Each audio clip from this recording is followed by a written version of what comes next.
एकादशी के दिन जब आप सुबह प्रातः उठें तो उठते ही आप भगवान स्मरण करके जब स्नान करने जाएंगे तो एक पीतल के बर्तन में, चाहे जिसमें जो स्टील का, कम से कम स्टील का बर्तन हो, जिसमें पानी आप रखेंगे।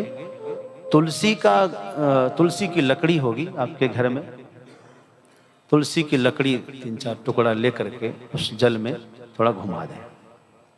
यदि तुलसी की लकड़ी संभव नहीं है तो तुलसी की माला तो होगी घर में, उस माला को ही उस पानी में घुमा दें आप। उसके बाद माला को आप पूजा घर में रख लीजिए, उस जल से स्नान कर लीजिए और पवित्र हो जाइए। ये प्रतिदिन करना है। यदि पंचरात करेंगे 5 रात, नहीं तो कम से कम एकादशी को तो करना है। इसमें आप एक बार भोजन करिए। भोजन मतलब फलाहार एक ही बार करना है। रह सकते तो पूरा रहिए, लेकिन हम कहेंगे आप पूरा मत रहिए। आज का समय अलग है, पहले की बात अलग थी। आप एक बार फलाहार करिए, एक आसन कम से कम करिए और विष्णु सहस्त्र नाम का स्तोत्र का पाठ करिए। ओम नमो भगवते वासुदेवाय इसकी माला करिए, भगवत भजन करिए। दिन में जो अभी आप करते रहते हैं करते रहिए।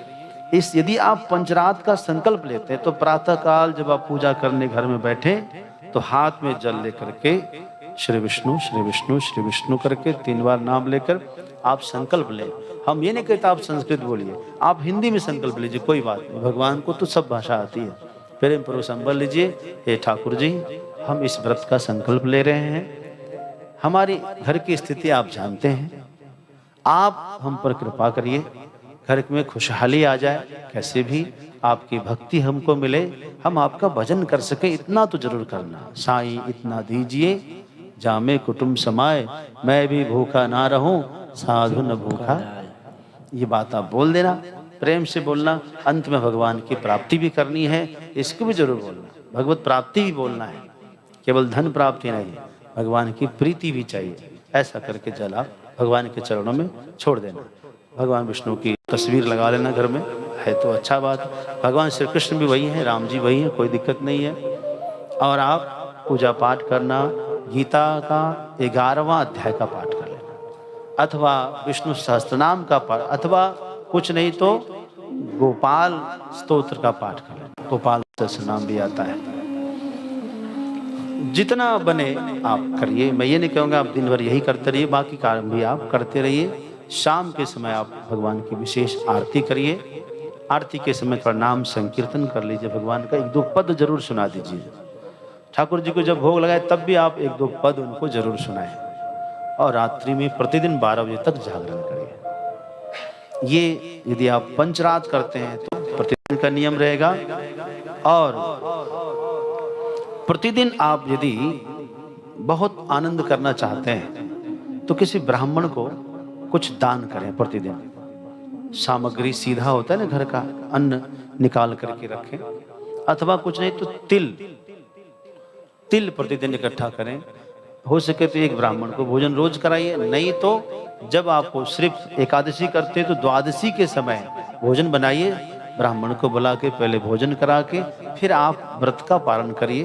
और यदि आप पंचरात करते हैं तो अमावस्या के दिन लगातार पहले 5 रात्रि आप कर लीजिए व्रत को।